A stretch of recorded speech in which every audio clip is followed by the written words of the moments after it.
Hey YouTube, Tom Russell here with this week's CBS 21 News Spotlight on Central PA through the years. I love these videos. So this week we're taking a look back at one of the many gas shortages from the 1970s.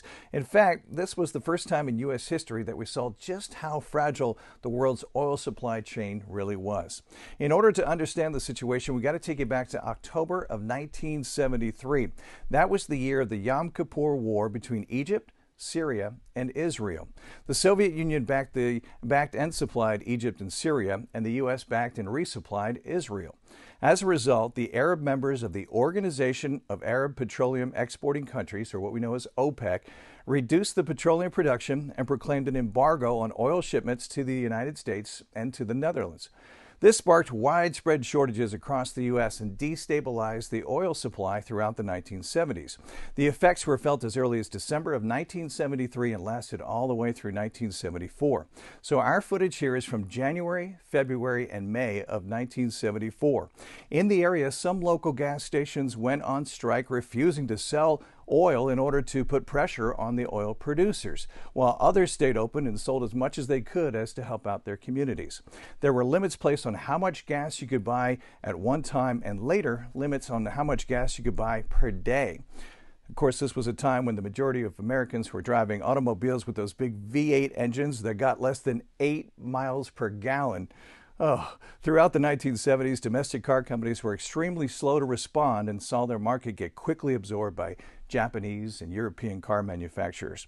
In fact, this was the beginning of the pivot toward higher fuel economy standards for American automobiles. Take a look. Well, it's difficult to tell because of the different things that you read. Sometimes I think that there is, and yet you read something that there isn't. So I really don't know. I think that the fuel crisis is more or less manufactured, and that this thing could be looked into more. No, I just think it's for the raise the price of gas, and raise the price of gas and fool the people. You keep the people in suspense. They don't know which way they're going. On Sebastian, News 21. Do you think we're having a fuel shortage? Is it a real one or what? I think it's a real one. Why? Well, prophecy has predicted that this would happen, and I think it's happening. It's either now or a little bit later. No, I think it's now. I believe it's definitely manufactured. Why do you think that?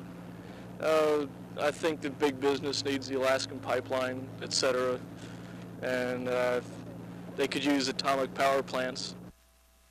I believe primarily it's manufactured, so the industry can get higher prices for their product.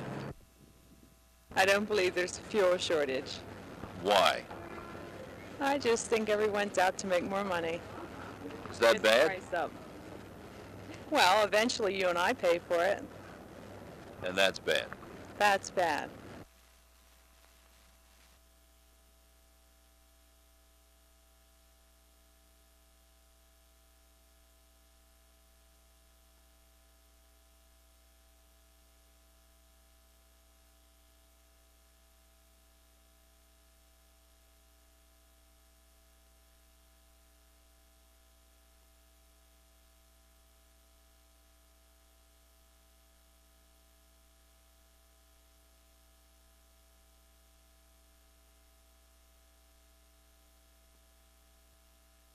Fifteen of the 20 service station dealers I talked to today said they were going to be closed as of about 6 o'clock this evening.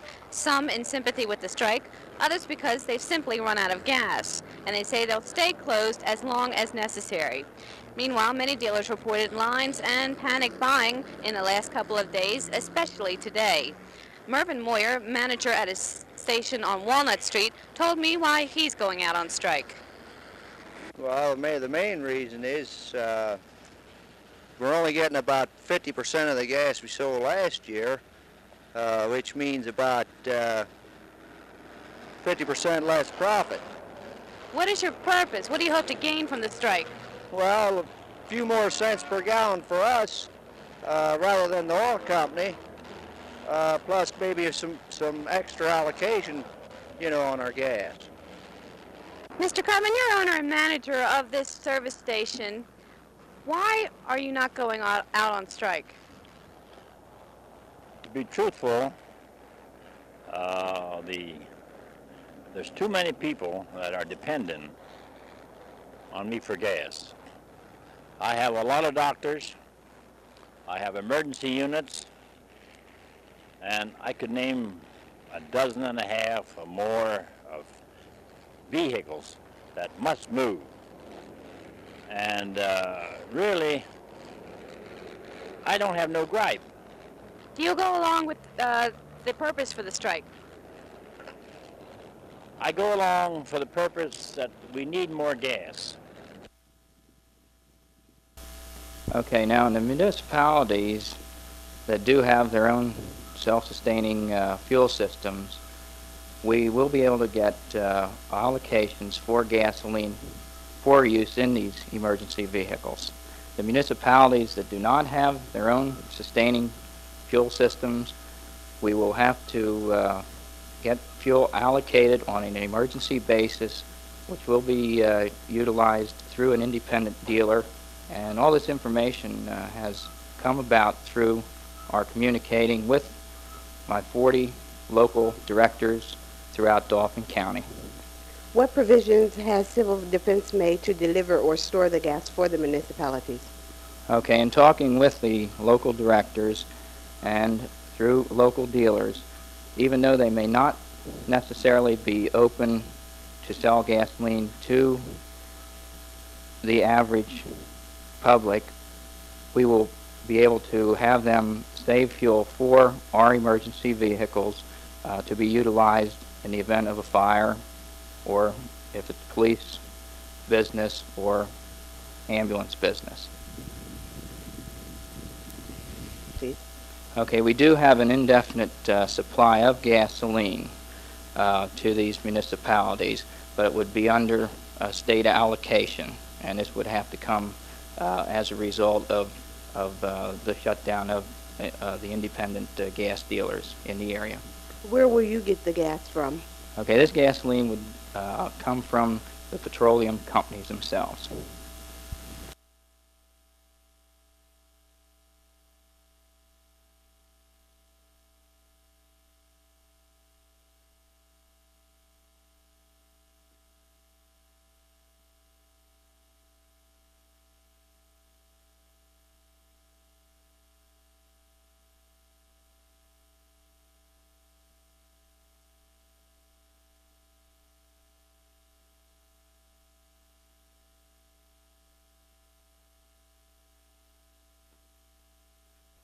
The major thrust of the present program for fuel conservation will involve area carpooling, and we have utilized the facilities of the WHP stations and automatic data processing service to bring this into a reality. Free of charge, through the facilities of WHP, will be available forms for signing up for matching to carpooling. And this is on a much more extensive basis than has ever been tried before in this area.